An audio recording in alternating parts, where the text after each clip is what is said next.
Okay, so this is our 2-digit by 2-digit area model practice. The directions say solve the 2-digit by 2-digit equation using the area models. Please watch this video on how to do the activity. And down here it tells you what you're typing in where exactly.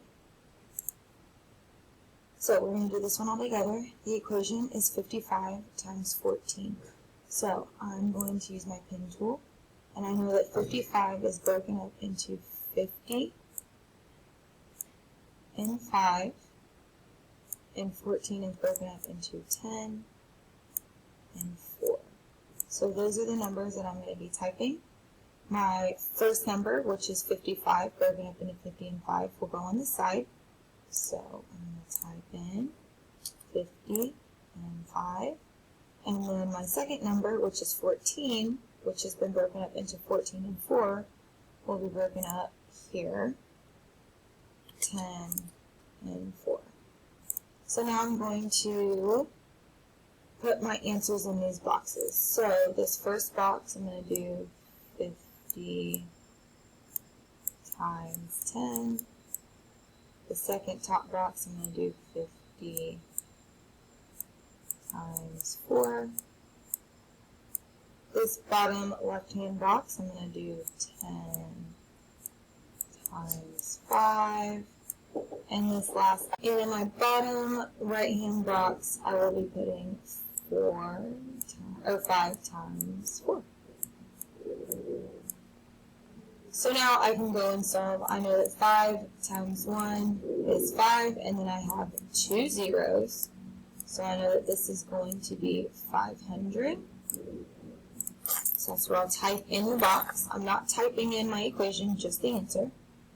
5 times 4 is 20, and then I have 1 0 at the end of 50.